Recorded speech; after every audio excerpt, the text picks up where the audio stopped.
Hi everyone, it's Catriona here from Slainte Scotland, and I'm here with Helmets of Slainte Scotland too. Hello. And we're just going to discuss our favourite pictures here of 2016. So the first one here is of Arran the Clyde, which is lovely pictures and right in our doorstep. And there's a lovely picture of the sleeping warrior, otherwise known as Arran, under the sunset. And now we're coming on to Auchentoshan, one of our favourite distilleries near Glasgow. One of the only distilleries that are triple distilled in Scotland, and there we have some of our guests bottling their own. And now we're moving on to Blackness Castle. This is one of the castles we tend to visit on our Outlander tours, and one of the most popular castles we actually visit. It is known as the ship that never sailed, and it's quite significant in Scottish history. I'm not going to go through that just now, but it was used as Fort William in Outlander, so very significant building in terms of the series, and one of our favourites to visit. Now where are we off to? Now we're off to the Crannog Centre, which is a Bronze Age fortified dwelling for a significant family there in the middle of Loch Awe. And there we have some of the people we had from the Disney Magic ship, which stopped at Greenock Port, and we took them on a walk of the Greenock Cut. And there we are at Dumbarton Rock, which is an extinct volcano there in the River Clyde. And here we're at Eilean Donan Castle. Now, Eilean Donan is on the way to Skye, and as such, it's one of the most photographed in Scotland. The views around it are stunning. It's located at a place known as the Kyle of Loch Awe, which is very beautiful. Now, the castle itself was 13th century. However, what you're seeing there is mainly 20th century as it was rebuilt. But it's very famous and actually was used to film Highlander with Sean Connery and what's that guy called? Oh, he's Belgian, isn't he? What's his name? Yeah, Christopher Lambert, that's Christopher it. Lambert. And And here we are at Glasgow Cathedral. Glasgow Cathedral is a stunning building. It's a great example of medieval architecture and masonry. However, what you're seeing there is possibly does date back to the 6th century. Now, we're off to Glencoe. Again, Glencoe, we've got quite a few pictures here, as it's probably one of the most photographed places that we visit in terms of it's part of pretty much nearly every single tour we do, as it's on the way to the Highlands from Glasgow. So we take a lot of pictures, and it's very significant in folklore, history and geology, so a lot of our guests tend to love it, and as do we. It's arguably one of the most beautiful routes in Scotland. Absolutely, and it's all carved, as they call it, by fire and ice. So right in the West Highlands of Scotland, a lot of volcanoes erupted millions and millions of years ago, and then a glacier came through and carved the valley there all the way to Glasgow. So it's a very stunning place. And now we're at Glenfinnan. Now, Glenfinnan, this is where we visit on our Outlander tour as well. But if you happen to go on the Jacobite steam train from Mallaig down to Fort William, you will pass through here as well. It's known as the Harry Potter Bridge, the viaduct behind what you're seeing now. What you're seeing now is the Glenfinnan Monument, which is significant to where Bonnie Prince Charlie raised his standard to start raised his father's standard rather, to start the beginning of the Jacobite Rebellion of 1745. And here we are at Glencoe Distillery, known as, well, at least at one time, it was known as the prettiest distillery in Scotland, and again, it's very close to Glasgow. So it's a really popular one for us to visit. And here we're now at Hopetoun House. Hopetoun House there, you see it began building work at the very end of the 1600s, but what you see there is a lot of Adam architecture, and it was the Duke of Sandringham's property as well in Outlander. So here we're now moving on to Eilean. Now we have a lot of pictures from Eilean. I'm going to let Helmut take over here because he tends to do a lot of the Islay tours. So that first picture you saw was from Bowmore and the Bowmore Distillery, and this is a big logo painted, Ardbeg logo painted in the big square at the Ardbeg distillery. Me personally, I think this is the prettiest distillery of all of them.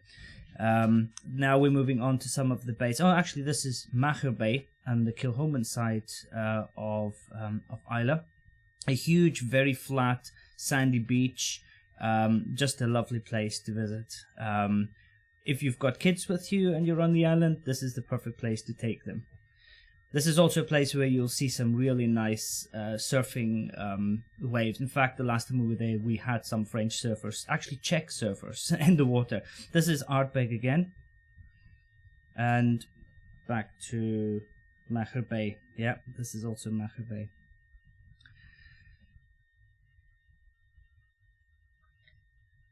This is just a pot still outside one of the distilleries. And here, I do know this one, this is Lagavulin Bay. This is Lagavulin Bay. And the guy sitting there taking photos was one of our guests, Bruno. He's actually pointing his camera towards Ireland. Lagavulin Bay was used to for the fleet of the Lord of the Isles because it has a clear view of the the Irish Sea. So any boat coming between Ireland from Ireland to Scotland could be seen from there. Laphroaig is a classic. There's some pictures here. The next ones I think are of the pot stills. Laphroaig have got the what's the tour called? It's the Distillers Wares tour. It's about 2 to 2.5 hours, and you also walk away with filling your own bottle with the lunch from the warehouse. And it's one of our favourites as well as being Sam Hewen's favourite. So if there's any Outlander fans out there, come on our Islay tour. We've got them lined up for 2016, and you will enjoy this tour as well, seeing these stills. These are, as Helmut said, this is the Laphroaig ones. Laphroaig, that's right. And now we're outside Laphroaig there, as you can see. The doorway leads into the visitor centre. And funny enough, every time we've been there, the sun was shining. I don't know if you can see the little seal on the rock there, just middle left of the picture. That was one of the reasons we took so many pictures. The seals were quite happily resting in the sunshine. This is a pot still. We took a picture. The little hatch was open. This is the sound of Islay and the paps of the sound of Jura and the paps of Jura in the background. We could not read the ship's name when it was coming by. And here we are by the Kildalton Kirk, the ruins of it anyway, and there the bluebells. Islay, as you can see, is a great time of year to visit. In fact, we're off there next month, and we're now in November, so we will be visiting in December. And the little pot still you saw as well earlier was at Kilhoman, which is one of the smallest distilleries. And now we're at Loch Awe. Again, this is now the ruins of Kilmartin Castle there that you see on Loch Awe, which is, again, a very popular castle to photograph. As you can see, it's very atmospheric, and it's a great pathway up there. And actually, I saw a wee ghost there, so who knows? Believe me or don't. Yeah, the Kilmartin Glen, the most concentrated, or the place where there's the most highest concentration of standing stones and Celtic ruins. Yeah, significant. You can also put your foot there in the inauguration stone. Yeah. And here we are at the borders. We're now down at Melrose Abbey, which is one of my favourites, actually, I must say. The building itself is stunning and the architecture is awesome.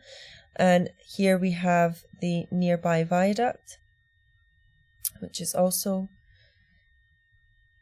very pretty. The borders route, a lot of people tend to miss it out, but it is so beautiful down there.